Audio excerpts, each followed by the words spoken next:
ಇಲ್ಲಿ ಕೂತ್ಕೊಂಡಾಗ ನನ್ನ ತಲೆಗೆ ಏನೋ ಬರ್ತಾ ಇತ್ತು. ಏನ್ ಬರಿತಾ ಇದ್ದೀರಿ ಅಂತೇಳಿ ನಮ್ಮ ಪ್ರಿಯಾಂಕ್ ಖರ್ಗೆ ಅವರು ನನ್ನ ಕೇಳಿದ್ರು, ಏನೋ ಬರಿತಾ ಇದ್ದೀರಲ್ಲ ಅಂತ.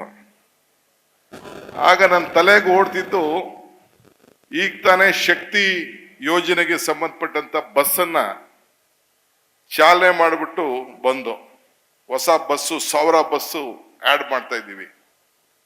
ಆಗ ಏನ್ ಬಂತು ಅಂತ ಅಂದ್ರೆ ಇಲ್ಲಿ ಕೂತ್ಕೊಂಡು ಬರೀತಾ ಇದೆ. ಅವ್ರು ಕೇಳ್ತಾ ಇದ್ದೀನ ಕವನ ಬರೀತಾ ಇದ್ದೀರಲ್ಲ ಅಂತ. ನನಗೇನ್ ನೆನಪಾಯ್ತು ಅಂದ್ರೆ ಬರ್ದಿದ್ದೀನಿ ಇಲ್ಲಿ, ಕೊಟ್ಟ ಮಾತು ಉಳಿಸಿಕೊಂಡ ಕೈಗೆ ಶಕ್ತಿ ಬಂತು, 5 ಬೆರಳು ಸೇರಿ ಒಂದು ಮುಷ್ಟಿ ಆಯಿತು, 5 ಗ್ಯಾರಂಟಿ ಸೇರಿ ಕೈ ಗಟ್ಟಿ ಆಯಿತು, ಅರಳಿದಂತ ಕಮಲ ಇದನ್ನ ನೋಡಿ ಉದಿರಿ ಹೋಯಿತು.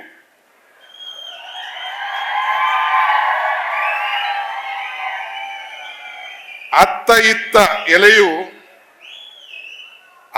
ಇತ್ತ ಒತ್ತ ಎಲೆಯನ್ನ ನೋಡಿ ಮಹಿಳೆ ಎಸೆದು ಗೃಹಲಕ್ಷ್ಮಿ, ಗೃಹ ಜ್ಯೋತಿ, ಶಕ್ತಿ, ಅನ್ನಭಾಗ್ಯ ಯುನಿಧಿ ನೋಡಿ ಮಹಿಳೆ ತೇನ ಬಿಸಾಡಿ ಹೋದಳು. ಇದು 5 ಬೆರಳು ಸೇರಿ ಮುಷ್ಟಿ ಆಯಿತು. ಕಮಲದ ವಿಚಾರ ಹೇಳಾಯ್ತು.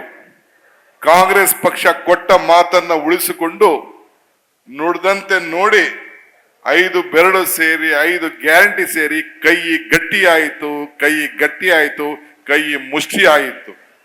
ಇದನ್ನ ನಾನು ಬರೆದಿದ್ದೇನೆ. ಸೊ ಇದು ನಮ್ಗೆಲ್ಲರೂ ಕೂಡ ಸಂತೋಷವನ್ನ ತಂದಂತ ದಿನ. ನಾನು ಯುವಕರು, ನೀವೆಲ್ಲ ಇಲ್ಲಿ ಸೇರ್ತೀರಿ, ಏನ್ ಹೇಳಲಿಕ್ಕೆ ಸಾಧ್ಯ ಯುವಕರಿಗೆ? ನಿಮ್ಮ ಬದುಕಿನಲ್ಲಿ ಒಂದು ಬದಲಾವಣೆಯನ್ನು ತರಬೇಕು.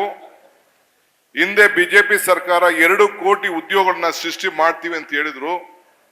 ನಿಮ್ಮ ಕುಟುಂಬದ, ನಿಮ್ಮ ತಂದೆ ತಾಯಿರ ಅಕೌಂಟ್ಗೆ 5 ಲಕ್ಷ 15 ಲಕ್ಷ ಹಾಕ್ತೀವಿ ಅಂತ ಹೇಳಿದ್ರು. ಅದನ್ನ ಅವ್ರ ಕೈಲಿ ಮಾಡಕ್ ಆಗ್ಲಿಲ್ಲ. ಅದಕ್ಕೋಸ್ಕರ ನಾವು ಈ 5 ಗ್ಯಾರಂಟಿಗಳನ್ನ ಕೊಟ್ಟು ನಿಮ್ಮ ಬದುಕಿನಲ್ಲಿ, ನಿಮ್ಮ ಕುಟುಂಬದ, ನಿಮ್ಮ ತಂದೆ ತಾಯಿರ ಬದುಕಿನಲ್ಲಿ ಜೀವನ ನಾವೇನು ಬದಲಾವಣೆ ಅಲ್ಲ, ನಿಮ್ಮ ಉಸಿರಿಗೆ ಶಕ್ತಿಯನ್ನ ತುಂಬಿ, ಏನು ಇವತ್ತು ಯುವಕರಿಗೆ ಉದ್ಯೋಗದಲ್ಲಿ ಬಹಳ ತೊಂದರೆ ಆಗ್ತಾ ಇದೆ, ಒಂದು ಆಶ್ರಯ ಕೊಟ್ಟು, ನೀವು ಯಾರು ಕೂಡ ನಿಮ್ಮ ಬದುಕಿನಲ್ಲಿ ಯಾರು ಜಿಗುಪ್ಸೆ ಆಗ್ಬಾರ್ದು ಅನ್ನೋ ದೃಷ್ಟಿಯಿಂದ ಇಂಥ 5 ಯೋಜನೆಯನ್ನು ತಂದು ಇವತ್ತು ನಿಮ್ಮ ಕುಟುಂಬದ ಬದುಕಿಗೆ ನೆರವೇ ಆಗಲಿಕ್ಕೆ ಪ್ರಯತ್ನವನ್ನ ಮಾಡ್ತಾ ಇದ್ದೇವೆ.